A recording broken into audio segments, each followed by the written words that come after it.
Welcome to The Explainer. Today, we're diving into the fascinating story of how a tiny 3-year-old company engineered an automobile that literally defined global luxury for an entire century.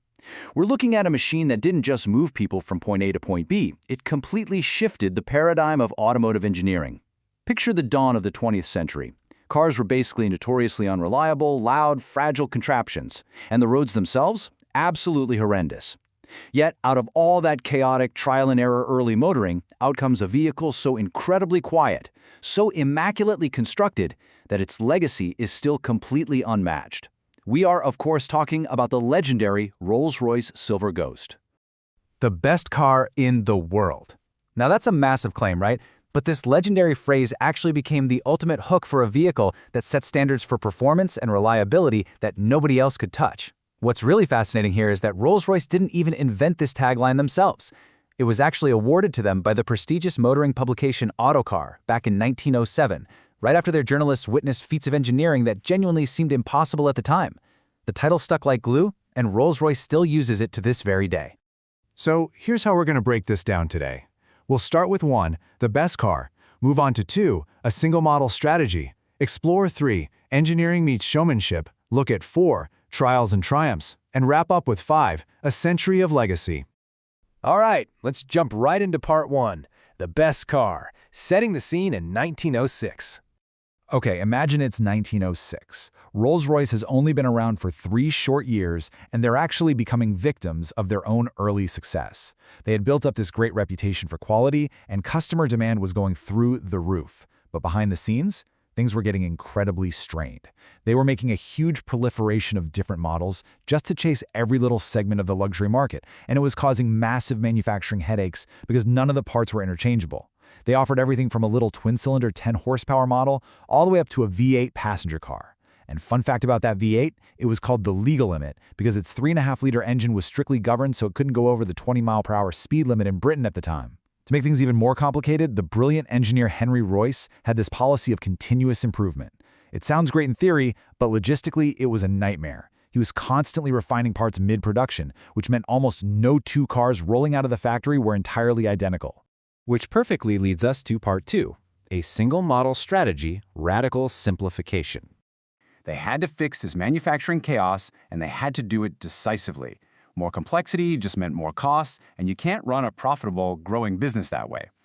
This whole situation brilliantly highlights the crucial dynamic between 2 very different guys, the pragmatist engineer Henry Royce and the commercial visionary Claude Johnson.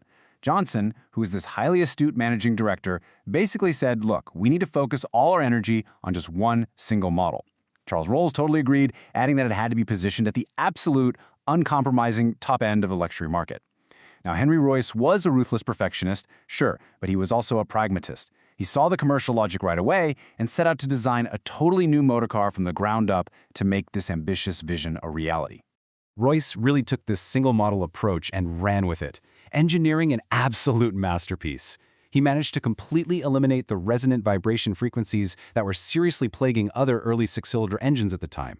They introduced it as a rolling chassis, meaning clients would buy the chassis and then commission their own custom bodywork from independent coach builders. And underneath, it was groundbreaking. Royce took a massive 7-liter engine and effectively split it into 2 units of 3 cylinders. Then he added a harmonic vibration damper onto a specially designed large center main bearing. The result was an unprecedented, almost unbelievable level of smooth operation. Let's move on to part 3, engineering meets showmanship, naming the Ghost. Now, you can build the most incredible machine on the planet, but if you don't know how to present it to the public, it might just fade into obscurity. And originally, this incredible car had a pretty terrible name. It was given the prosaic designation of 4050 HP because of an incredibly esoteric formula. Basically, it was tax rated at 40 horsepower, even though it actually put out 50. See, back then, cars were taxed based on horsepower to protect British producers and hit luxury models with higher duties. The Royal Automobile Club literally just invented a totally arbitrary mathematical formula to calculate this. As a practical engineer, Henry Royce was perfectly happy with a boring, highly functional, bureaucratic name like 4050 HP. But Claude Johnson, he was a pure showman. His mind completely rejected that boring tax rating. He knew 40/50 HP had absolutely zero romance or distinction to it. So, for the 12th chassis they produced, number 6551, he requested something special. He ordered it painted in brilliant, shining aluminum paint and decked it out with silver-plated fittings. Then, he placed a special plaque on the bulkhead that simply read, Silver Ghost. It was a brilliant nod to how supernatural, quiet, and phantom-like the car was when it ran. The name was just so evocative and cool that the press and the public ended up applying it to the entire production run. All right, that brings us to part 4, Trials and Triumphs, the Crucible of the Road. It wasn't enough just to look beautiful sitting in a motor show. Johnson knew that to really sell this car, they had to prove its superiority out in the real world. Now, out on the poorly surfaced, completely unpaved roads of the early 20th century, this was a massive risk. But the Silver Ghost absolutely dominated the grueling reliability trials that Johnson used for promotion. They built up this incredible timeline of endurance feats that cemented the marque's international reputation forever. And to be clear, these weren't just lovely afternoon drives in the country. These were the absolute pinnacle of motoring endurance, specifically designed to break lesser vehicles. Check this out. Immediately following the 1907 Scottish trial, that original Silver Ghost just kept going. It covered 15,000 miles nonstop, setting a world record. It drove day and night, only ever taking a break on Sundays. You really have to keep the era in mind here. Reaching 15,000 miles without a major mechanical failure in 1907 was practically science fiction.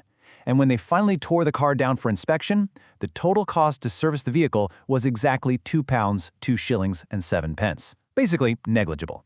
The legend was officially cemented. But they didn't stop there. To prove its absolute undeniable superiority, in 1911 they took a chassis on the London to Edinburgh run, an 800-mile round trip. And here is the crazy part. They did it entirely locked in top gear. Henry Royce developed this specific setup for the trial, and traversing those awful, potholed early roads without ever downshifting proved the engine had just a staggering amount of torque and flexibility. Not only did it average over 24 miles per gallon, but just to prove they hadn't artificially messed with the engine to get good fuel economy, they took that exact same chassis to the Brooklands racing circuit right after, and it blew past 100 miles per hour. And then came the Alps. In 1912, a privately entered Silver Ghost had actually struggled on the steep mountain ascents because its older 3-speed gearbox just wasn't up to the task. Well, never one to accept defeat, Rolls-Royce came back with vengeance in 1913. They brought a works team featuring higher compression ratios, larger carburetors, and brand new 4-speed transmissions. They totally conquered the Ketchborg Pass and dominated the event, taking first and third place. The customer demand for this specific high-speed endurance setup went through the roof, and the resulting production models were affectionately dubbed the Alpine Eagles. Finally, let's dive into Part 5, A Century of Legacy Beyond the Luxury Tour. When you engineer a machine to this level of robust, absolute perfection, it naturally finds its way into the hands of people who need complete reliability in extreme conditions. The Silver Ghost's faultless performance created an astonishing legacy far beyond civilian luxury. When World War I broke out, civilian car development paused, but the chassis and engines were supplied directly to the military to serve as armored cars. It proved rugged enough for literally any environment. T.E. Lawrence, yes, Lawrence of Arabia, famously used a blue 1909 Silver Ghost known as Blue Mist to cross the desert as his personal staff car during the Arab Revolt. And later on, in 1923, friends of former U.S. President Woodrow Wilson bought a heavily modified Silver Ghost to accommodate his disabilities. It just proves how incredibly adaptable and prestigious this chassis really was. The bottom line is that this rock-solid reputation translated into massive commercial success. In fact, international demand was soaring so high that Rolls-Royce didn't just expand in the UK. They actually opened a factory in Springfield, Massachusetts to cater to the American market.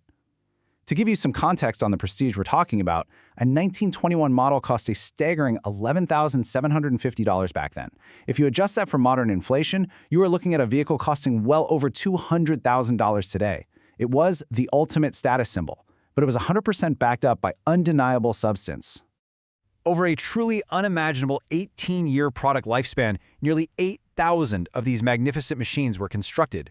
Think about that for a second. In an early automotive era where things were constantly being reinvented and becoming obsolete overnight, producing the same fundamental chassis architecture from 1906 all the way out to 1926 is just staggering. It only eventually stepped aside for the introduction of the new Phantom in 1925, when competitors finally, after nearly 2 decades, began to close the technological gap. As a lasting monument to Henry Royce's absolute engineering genius, a remarkable number of these cars still survive in full working order today, actively out on the roads, retracing their historic roots.